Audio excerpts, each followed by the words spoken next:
বিসমিল্লাহির রহমানির রহিম। ইন্টারনেট মাদ্রাসায় সকলকে স্বাগতম। আউযুবিল্লাহি মিনাশ শাইতানির রাজিম। ওয়া নুনাজ্জিলু মিনাল কুরআনি মা হুয়া শিফাউন ওয়া রাহমাতুল লিল মুমিনিন। অর্থ, আমি কোরআনুল কারিমে যা কিছু নাজিল করি তা হচ্ছে ঈমানদারদের জন্য রোগমুক্তি ও রহমত। সূরা বনী ইসরাঈল আয়াত নাম্বার ৮২। আজ আমরা রাতে ঘুমানোর পরে খারাপ স্বপ্ন দেখা থেকে বেঁচে থাকার একটি ছোট্ট আমল সম্পর্কে জানব। কোরআনুল কারিম যেহেতু শেফা, সুতরাং আমরা এই কোরআনুল কারিমের উপরে আমল করার দ্বারা বিভিন্ন সমস্যা থেকে পরিত্রাণ পেতে পারি। সাথে সাথে আমরা কোরআনুল কারিমের আয়াত হওয়ার কারণে প্রত্যেক হরফে 10টি করে নেকিও লাভ করতে পারবো।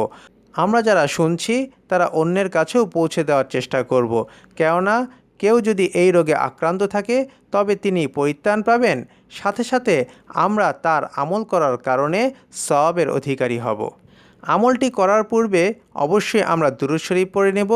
এরপরে আউযুবিল্লাহি মিনাশ শাইতানির রাজিম পড়ে আমলটি করব এবং শেষে আবার দুরূদ শরীফ পড়ব। আমলটি হলো আউযুবিল্লাহি মিনাশ শাইতানির রাজিম। আলাম নাশরাহ লাকা সদরাক ওয়া ওয়াদানা আনকা উযরাক আল্লাযী আনকাযা যহরাক ওয়া রাফা'না লাকা যিকরাক ফাইন্না মা'আল উসরি ইউসরা ইন্না মা'আল উসরি ইউসরা ফাইযা ফারাগতা ফানসব ওয়া ইলা রাব্বিকা ফারগব। সূরা আলাম নাশরাহ 30 পারা। অর্থ, হে মুহাম্মদ, আমি কি তোমার জ্ঞান ধারণের জন্য তোমার বক্ষকে উন্মুক্ত করে দেইনি? হ্যাঁ, আমি তোমার উপর থেকে তোমার বোঝা নামিয়ে দিয়েছি, এমন এক বোঝা যা তোমার পিঠ নুয়ে দিচ্ছিল। আমি তোমার স্মরণকে উচ্চ আসনে প্রতিষ্ঠিত করেছি। অতঃপর কষ্টের সাথে অবশ্যই আরাম রয়েছে, নিশ্চয়ই কষ্টের সাথে আরাম রয়েছে।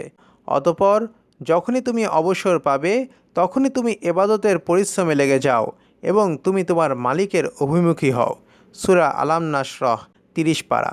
ঘুমানোর পর খারাপ বা ভয়ঙ্কর স্বপ্ন দেখলে এই সূরা ঘুমানোর পূর্বে 9 বার পাঠ করব। যদি 9 বার পাঠ করতে না পারি তবে অবশ্যই 5 বার পাঠ করব। আর যদি 5 বার পাঠ করতেও আমরা না পারি তবে অন্ততপক্ষে 1 বার পাঠ করে অবশ্যই ঘুমাবো। তবে ইনশাআল্লাহ আমরা খারাপ স্বপ্ন দেখা থেকে বেঁচে যাব। আল্লাহ সুবহানাহু ওয়া তাআলা আমাদেরকে ঘুমানোর পূর্বে উক্ত সূরাটি পাঠ করে ঘুমানোর তৌফিক দান করেন। ওমা আলাইনা ইল্লাল বালাগ।